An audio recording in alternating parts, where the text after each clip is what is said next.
नमस्ते बच्चों, कैसे हैं आप? ठीक है ना? गुड। आज हम बल तथा दाब ये पाठ सीखने वाले हैं। बल का क्या अर्थ है? स्थिर वस्तु पर बल क्रियाशील न हो तो वह स्थिर ही रहती है। गतिशील वस्तु पर बल क्रियाशील न हो तो वह उसी वेग से उसी दिशा में सतत गतिशील रहती है। यह न्यूटन का गति संबंधित पहला नियम है। संपर्क बल और असंपर्क बल। मोटर ढकलने वाले मनुष्य द्वारा पीछे से बल लगाने पर मोटर आगे की दिशा में ढकेली जाती है। रूठ कर बैठे हुए कुत्ते को लड़का खींचता है और फुटबॉल खेलने वाला लड़का पैर से गेंद को ढकेलता है। इससे क्या स्पष्ट होता है? दो वस्तुओं में अंतरक्रिया द्वारा उन वस्तुओं पर बल प्रयुक्त होता है। चुंबक के ध्रुवों की ओर लोहे की आलपीनें चुंबकीय बल के कारण आकर्षित होती है और चिपकती है। यह दिखाया है। पिंडों का एक दूसरे के साथ सीधा संपर्क के कारण अथवा एक और पिंड के द्वारा किए गए संपर्क के कारण बल प्रयुक्त हुआ दिखाई देता है। इस प्रकार के बल को संपर्क बल कहते हैं। दो वस्तुओं में संपर्क न होने पर भी उन दो पिंडों पर बल प्रयुक्त होता हुआ दिखाई देता है। इस प्रकार के बल को असंपर्क बल कहते हैं। चुंबक के ध्रुवों को लोहों की आलपीनें चुंबकीय बल के कारण आकर्षित होती है और चिपकती है। एप्पल के पेड़ से एप्पल नीचे गिर रहा है। गुरुत्वीय बल के कारण पिंड पृथ्वी की ओर आकर्षित होते हैं। बालों पर रगड़ी हुई कंघी की ओर टेबल पर रखे गए कागज के टुकड़े आकर्षित होते हैं। कंघी पर स्थिर विद्युत आवेश होने के कारण एवं टुकड़ों पर प्रेरित विद्युत आवेश होने के कारण कंघी और टुकड़ों में स्थिर विद्युत बल प्रयुक्त होता है और कागज के टुकड़े कंघी पर चिपकते हैं। स्नायु बल, पेशीय बल ये संपर्क बल का उदाहरण है। यह हमारे स्नायुओं की मदद से पिंडों पर प्रयुक्त किया जाता है। उठना, ढकेलना, खींचना ऐसे अनेक क्रियाओं में ये प्रयुक्त होता है। इसके विपरीत चुंबकीय बल, गुरुत्वीय बल, स्थिर विद्युत बल जैसे बल किसी भी प्रकार के संपर्क के बिना प्रयुक्त होते, इसलिए ये असंपर्क बल के उदाहरण हैं। किसी गेंद को मेज पर रखकर उसे हल्का सा धक्का देने पर वह थोड़ा आगे जाकर धीमा होते होते रुक जाता है। समतल रास्ते पर गतिशील वाहन इंजन बंद करने के बाद थोड़ी दूरी पर जाकर रुक जाता है। टेबल का जमीन का पृष्ठभाग, उस पर गतिशील वस्तु, इनमें पाए जाने वाले घर्षण बल के कारण ऐसा घटित होता है। घर्षण बल नहीं होता तो न्यूटन के पहले गति संबंधी नियमों पिंड गतिशील ही रहता। घर्षण बल दैनिक जीवन में अत्यंत उपयुक्त है। जमीन पर चलते समय पैरों से जमीन को पीछे की ओर ढकलते हैं। घर्षण बल न हो तो हम फिसलकर गिर जाएंगे और चल नहीं सकेंगे। घर्षण बल यह सभी गतिशील पिंडों पर प्रयुक्त होता है और वह गति की दिशा के विपरीत दिशा में प्रयुक्त होता है।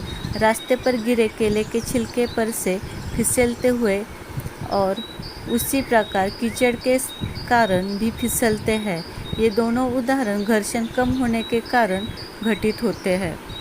चुंबक विरुद्ध ध्रुवों में आकर्षित होते हैं और सेम ध्रुवों में उनका प्रतिकर्षण होता है। पुट्ठे का एक खाली खोखा लेकर उसके दोनों ओर डोरी अथवा मजबूत धागा बांधकर खोखा समतल पृष्ठभाग वाले मेज पर रखो। धागा मेज के दोनों बाजुओं की ओर नीचे लो। उनके सिरों पर पलड़े बांधो। दोनों पलड़ों में समान द्रव्यमान वाली वस्तु रखो। खोखा मेज पर स्थिर दिखाई देगा। किसी एक पलड़े में दूसरे पलड़े की अपेक्षा अधिक द्रव्यमान वाली वस्तु रखने पर खोखा उस पलड़े की दिशा में सरकने लगेगा। पलड़े में समान द्रव्यमान होने पर पलड़े पर समान गुरुत्वीय बल क्रियाशील होता है, अर्थात खोखे पर संतुलित बल क्रियाशील होता है। बलों की दिशा विपरीत होने के कारण परिणाम बल शून्य होता है और खोखा स्थिर रहता है। इसके विपरीत यदि किसी एक पलड़े में अधिक द्रव्यमान रखने पर खोखा अधिक द्रव्यमान वाले पलड़े की दिशा में सरकने लगेगा। खोखे पर दोनों ओर से असमान बल लगाने से असंतुलित बल क्रियाशील होता है तथा उसके परिणाम स्वरूप खोखे को गति प्राप्त होती है। रस्सी खींच का खेल खेलने वाले अपनी अपनी दिशा में डोरी को खींचते हैं। दोनों ओर से एक समान ताकत अथवा समान बल हो तो डोरी हिलती नहीं। एक ओर का बल अधिक होने पर डोरी उस ओर सरकती। प्रथमतः दोनों ओर से लगाया गया बल संतुलित था, वह असंतुलित होने पर अधिक बल की दिशा में डोरी सरकती है। बंद गाड़ी को एक से अधिक जन सरकाने पर एक ही दिशा में बल लगाने पर सरकाना आसान होता है। इसका अनुभव आपने लिया ही होगा। किसी वस्तु पर एक ही दिशा में अनेक बल लगाने पर अनेक योगफल के बराबर उस वस्तु पर बल प्रयुक्त होता है। यदि दो बल एक ही वस्तु पर परस्पर विपरीत दिशा में लगाए जाए तो उसके अंतर के बराबर बल उस वस्तु पर प्रयुक्त होता है। बल यह परिणाम तथा दिशा इन दोनों द्वारा व्यक्त किया जाता है, इसलिए बल एक सदिश राशि है। बल के कारण स्थिर पिंड को गति प्राप्त होती है। गतिशील पिंड की चाल तथा दिशा बदलती है। उसी प्रकार गतिशील वस्तु को स्थिर करने के लिए भी बल की आवश्यकता होती है। बल के कारण वस्तु का आकार भी बदल सकता है। आटे को गूंथते समय आटे के गोले को बल लगाने पर उसके आकार में परिवर्तन होता है। रबड़ बैंड को खींचने पर उसका प्रसरण होता है। किसी एक वस्तु पर एक से अधिक बल प्रयुक्त हो तो वस्तु पर होने वाला परिणाम यह वस्तु पर प्रयुक्त कुल बल के कारण होता है। पिंड गति की जिस अवस्था में है उसी अवस्था में रहने की प्रवृत्ति को उसका जड़त्व कहते हैं। इसलिए बाह्य बल प्रयुक्त न होने पर स्थिर अवस्था वाली स्थिर ही रहती है तथा गतिशील अवस्था वाली वस्तु गतिशील ही रहती है। जड़त्व के प्रकार। विरामावस्था का जड़त्व। पिंड जिस स्वाभाविक गुणधर्म के कारण अपने विरामावस्था में परिवर्तित नहीं कर सकता उसे विरामावस्था का जड़त्व कहते हैं। गति का जड़त्व। पिंड जिस स्वाभाविक गुणधर्म के कारण अपनी गतिशील अवस्था में परावर्तित नहीं कर सकता उसे गतिशील जड़त्व कहते हैं। जैसे बिजली के घूमते हुए पंखे को बंद करने पर भी वह कुछ समय तक घूमता रहता है। बस के अचानक रुक जाने से बस में बैठे यात्री आगे की दिशा की ओर फेंके जाते हैं। तीसरा, दिशा का जड़त्व। पिंड के जिस स्वाभाविक गुणधर्म के कारण वह अपनी गति की दिशा में परावर्तित नहीं कर सकता उसे दिशा का जड़त्व कहते हैं। उदाहरणार्थ, वाहन सीधे सरल दिशा में गतिशील होने पर अचानक मुड़ने पर यात्री विपरीत दिशा में फेंके जाते हैं। कुछ नुकीले कीले लेकर हथौड़ी की सहायता से एक लकड़ी के तक पर ठोको। उस एक कील को लेकर कील के ऊपर वाले भाग को तख्त पर रखकर नुकीली भाग की ओर से हथौड़ी में ठोको। क्या होता है? कील नुकीले भाग से तख्त में घुसती है परंतु ऊपर वाले भाग में नहीं घुसती। ड्राइंग बोर्ड पर ड्राइंग पिन टोचते समय आसानी से ड्राइंग बोर्ड में टोची जाती है। हमारे अंगूठे द्वारा बल लगाकर हम ड्राइंग पिन को आसानी से टोच सकते हैं। उसके विपरीत आलपिन ड्राइंग बोर्ड पर टोचते समय अंगूठे को चोट पहुंचने की संभावना होती है। कील के नुकीली भाग से लकड़ी में आसानी से घुसती है। इसमें एक बात हमारे ध्यान में आई कि कील के ऊपर वाले भाग पर बल लगाने से कील तक पर ठोकना आसान है। सब्जी या फलों को धारदार चाकू से काटना आसान होता है। कम धार वाले चाकू ऐसे काम के लिए उपयोगी नहीं होते। इकाई क्षेत्रफल पर लंबवत दिशा में प्रयुक्त होने वाले बल को दाब कहते हैं। दाब = बल डिवाइडेड बाय जिस पर प्रयुक्त किया है वह क्षेत्रफल। दाब की इकाई यूनिट ऑफ प्रेशर। एसआई प्रणाली में बल की इकाई न्यूटन है। क्षेत्रफल की इकाई मीटर वर्ग है यानी वर्ग मीटर है। दाब यह अदिश राशि है। क्षेत्रफल में वृद्धि होने पर उसी बल का दाब कम होता है और क्षेत्रफल कम होने पर उसी बल के दाब में वृद्धि होती है। उदाहरणार्थ ऊंट के पैरों के तलवे फैले हुए होते हैं, जिसके कारण ऊंट का भार अधिक पृष्ठभाग पर पड़ता है और रेत पर पड़ने वाले दाब कम होता है। इसलिए ऊंट के पैर जमीन में घिसते नहीं तथा उसे चलना आसान होता है। ठोस पदार्थ पर दाब। हवा में स्थित सभी ठोस पदार्थ पर हवा का दाब होता है। ठोस पदार्थ पर कोई एक भार रखा तो उस भार के कारण ठोस पदार्थ पर दाब पड़ता है।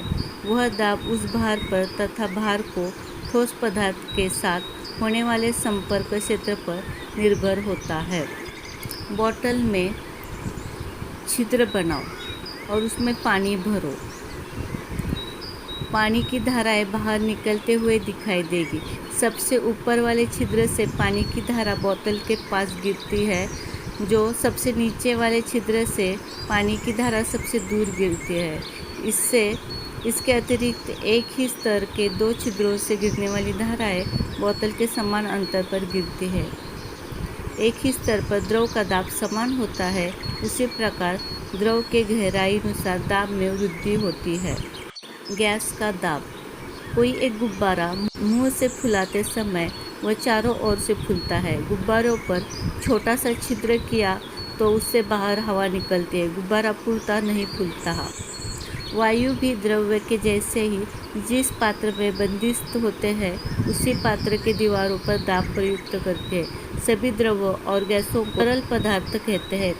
पात्र का प्रवाही पदार्थ पात्र के सभी पृष्ठभागों पर, दीवारों पर और आधार पर अंदर से दाब प्रयुक्त करता है। बंद पात्र में दिए गए द्रव्यमान के प्रवाही पदार्थ पाया जाने वाला दाब सभी दिशाओं में समानुरूप से प्रयुक्त होता है। वायुमंडलीय दाब। पृथ्वी के पृष्ठभाग पर सभी ओर हवा का आवरण है। इस हवा के आवरण को ही वायुमंडल कहते हैं। पृथ्वी के पृष्ठभाग को लगभग 16 किलोमीटर ऊंचाई पर वायुमंडल है। उसके भी आगे लगभग 400 किलोमीटर तक यह अत्यंत विरल स्वरूप में पाया जाता है। हवा के कारण निर्माण होने वाले दाब को वायुमंडल दाब कहते हैं। हवा का भार यह पृथ्वी की दिशा में लगाया गया बल है, अर्थात हवा का दाब हम भार और पृष्ठभाग के क्षेत्रफल का अनुपात है। समुद्र की सतह पर पाए जाने वाले हवा के दाब को वायुमंडलीय दाब कहते हैं। जैसे जैसे हम समुद्र की सतह से ऊपर की ओर जाते हैं, वैसे वैसे हवा का दाब कम होते जाता है। उलप्लावक बल। प्लास्टिक की एक खाली बोतल लेकर उसका ढक्कन कसकर बंद करो। अब बोतल पानी में डालकर रखो। देखो क्या होता है, वो तैरती है। अभी उसी बोतल में पूरा पानी भर के उसमें डाल दो, वो पूरा नीचे चली जाती है। प्लास्टिक की गेंद उस पर डालो तो वो तैरती है। प्लास्टिक की खाली बोतल और गेंद पानी के पृष्ठभाग पर तैरती है। इसके विपरीत पानी से भरी हुई बोतल नीचे जाती है। वह पूर्णतः डूबती है या तैरती है। अंदर के पानी के द्रव्यमान की अपेक्षा खाली बोतल का द्रव्यमान नगण्य होता है। ऐसी बोतल पूर्णतः डूबती नहीं तथा ऊपर भी आती नहीं। कुएं से पानी निकलते समय डोरी से बांधी बाल्टी पानी में पूर्णतः डूबी होने पर हल्की महसूस होती है। उसकी अपेक्षा वह पानी से बाहर निकलते समय थोड़ा भारी लगती है। एल्यूमिनियम का छोटा सा पतरा लो और बाल्टी में डालो तो वो डूबता है। उसका नाव बनाओ तो वो तैरता है। मीठे पानी के तरल तालाब में तैरने की अपेक्षा समुद्र के पानी में तैरना आसान होता है। इसका मुख्य कारण है कि समुद्र के पानी का घनत्व मीठे पानी की घनत्व से अपेक्षा अधिक होता है। उसमें लवण मिश्रित होता है। हम एक गिलास में पानी लेंगे और नींबू डालेंगे तो नींबू नीचे चला जाएगा। उसी पानी में हम नमक डाल के घोल को गाढ़ा बनाएंगे तो नींबू तैरता हुआ दिखाई देगा। वस्तु का आयतन। द्रव में डूबे हुए वस्तु का आयतन अधिक होने पर उत्प्लावक बल अधिक होता है। द्रव का घनत्व। जितना अधिक घनत्व उतना उत्प्लावक बल अधिक होता है। आर्किमिडीज सिद्धांत। पानी में पत्थर डूबने पर उस पर ऊपर की दिशा से उत्प्लावक बल प्रयुक्त होता है। पत्थर का भार नीचे की दिशा में प्रयुक्त होता है, जिसके कारण नीचे की दिशा में प्रयुक्त किया गया कुल बल कम होता है। इस उत्प्लावक बल का परिणाम कितना होता है? वह किसी भी द्रव के लिए समान होता है क्या? सभी वस्तुओं पर उत्प्लावक बल का क्या समान परिणाम होता है? कोई वस्तु किसी तरल पदार्थ में अंशतः अथवा पूर्णतः डुबाने पर उस पर ऊपर की दिशा में बल प्रयुक्त होता है। यह बल उस वस्तु द्वारा विस्थापित किए तरल पदार्थ के भार के बराबर होता है। पदार्थ का घनत्व और सापेक्ष घनत्व। घनत्व = द्रव्यमान डिवाइडेड बाय आयतन। घनत्व की इकाई SI प्रणाली में किलोग्राम मीटर घन है। पदार्थ की शुद्धता निश्चित करते समय घनत्व यह गुणधर्म उपयोगी होता है। पदार्थ का सापेक्ष घनत्व पानी के घनत्व के साथ तुलना करने पर व्यक्त किया जाता है।